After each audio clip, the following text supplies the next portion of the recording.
Сенатор Ғұмар Дүйсенбаев Қазақстан Ресейден 450 мың тонна дизель сатып алады дейді. Бұл дерек қаншалықты рас? Депутат Жанар Жағармай туралы басқа не айтты? Бірге сараптайық. Ақшаң болса қалтаңда, қалтаңда да қалтаңда.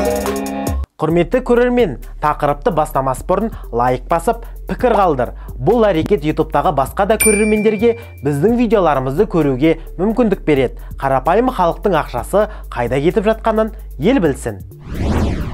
8 қыркүйекте өткен Сенат отырысында депутат Ғұмар Дүйсенбаев мынандай дерек келтірді.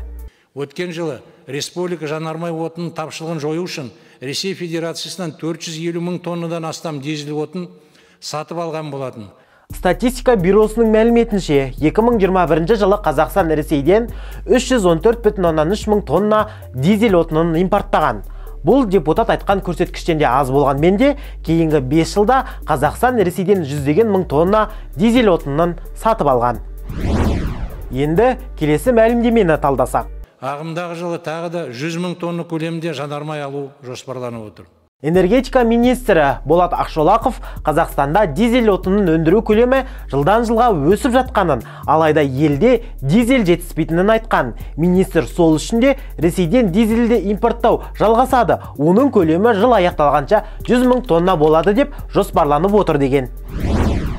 Қазақстан 2022 жылдың 7 айында 23,6 мың тонна дизель сатып алған. Оның 11,8 мың тоннасы Ресейден келген. Ал 2021 жылы дәл осы уақыт аралығында Ресейден 89,6 мың тонна дизель импортталған.